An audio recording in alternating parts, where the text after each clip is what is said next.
오늘은 열왕기 하 말씀을 읽었는데요. 이제 엘리야와 엘리사라는 하나님의 사람이 죽은 이후에 표현되는 이 유태인들의 역사는 그야말로 아노미 상태입니다. 만인의 만인에 대한 투쟁인 상태고 힘의 전쟁이 일어납니다. 사회 속에서 계속해서 배신, 음모술수, 암살, 쿠데타가 연속이 되고요. 그 결과적으로 유태인들의 한 국가인 북이스라엘이라는 나라는 망하게 됩니다.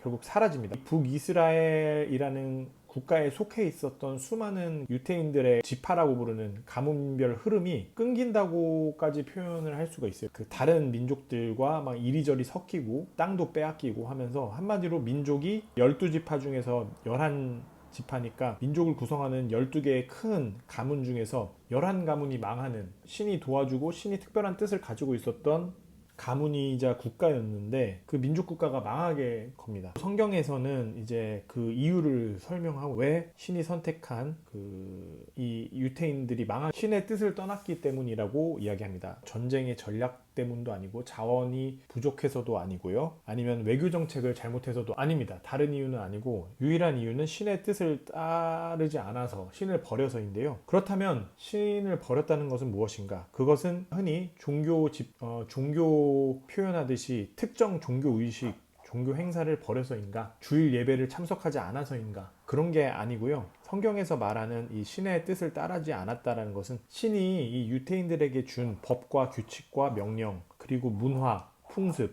윤리, 도덕, 관습 이런 것들을 버렸다는 겁니다. 당시에 그 유태인들이 둘러싸여 있었던 그 야만적인 당시 고대 문화와 풍습을 따르고 윤리적으로 타락했으며 신이 준 법과 규칙과 명령들을 따르지 않았다라는 겁니다. 이 당시에는 우리나라로 치면은 한 고조선 시대나 사만 시대 정도로 생각이 되는데, 성경 속의 기록에 있는 풍습이라는 것은 그 아버지가 아들을 제물로 바쳐서 불에 태웁니다. 뭐 예를 들어 병에 걸리거나 자기 인생이 잘 풀리지 않으면 신의 노여움을 풀기 위해서 자기 자녀를 죽이는 거예요. 그런 식의 야만적인 문화입니다. 그러니까 신은 결국에 유태인들에게 그런 문화와 풍습을 따르지 말라고 한 거고, 살인을 하지 말라든지 도둑질을 하지 말라든지 이런 당시로서는 사람들이 윤리적으로 지키지 않는 그런 것들을 법으로, 규칙으로, 명령으로 준 겁니다. 현대적으로 표현하자면 사회를 구성하는 구성원들이 안전하게 살 수 있는, 서로 신뢰하며 살 수 있는 법률과 그리고 최소한의 윤리, 이런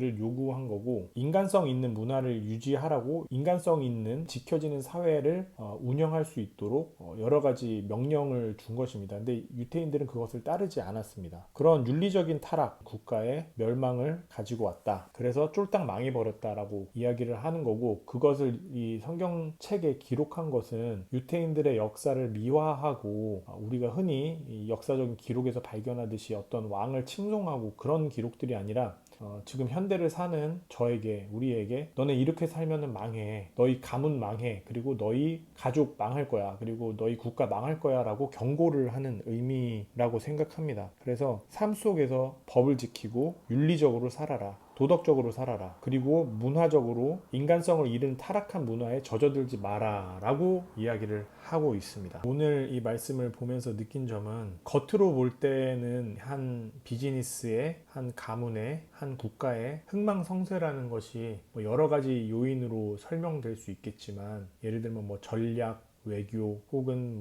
네트워크, 능력. 하지만 이 성경에서 신이 말하는 바에 따르면 인간의 멸망, 인간의 생존, 그러니까 중간에 많은 어려움이 있고 또 성공도 있지만 결국에 맥이 이어지는가, 끊어지는가, 그러니까 완전히 망하는가, 아니면 어려움 속에서도 다시 살아날 기회를 얻는가를 결정하는 것은 이 신이 부여한 명령을 지키는지, 다시 말해서 법을 준수하고 윤리의식을 가지면서 도덕적으로 사는지, 아니면 도덕적으로 완전히 타락한 삶을 사는지, 도덕적으로 완전한 타락한 사회가 되는지 따라서 한 국가나 비즈니스나 인생이 멸망할 수도 있고, 혹은 어려움 속에서도 다시 일어날 수 있는 기회를 가질 수도 있는 거구나 라는 생각을 하게 됐습니다. 그래서 이 말씀을 바탕으로 저를 한번 돌아보겠습니다. 하나님 감사합니다. 오늘 말씀 통해서 이 말씀하신 것들을 지키지 않을 때 결국에 완전히 쫄딱 망해버린다는 것을 배웠습니다. 신이 말씀하시는 것은 지금 시대로 치자면 법을 준수하고 윤리를 지키고 도덕적으로 살고 타락한 문화와 타락한 관습에 젖지 않고 않고 인간적인 모습을, 인간성을 유지하는 그런 삶을 이야기하신 것 같습니다. 제가 그런 삶을 살고 있는지 돌아보고, 그런 삶을 살지 않고 있는 사람이 있다라고 하면 멀리하게 해주시고 그런 삶을 담지 않도록 해주세요. 예수님의 이름으로 기도합니다.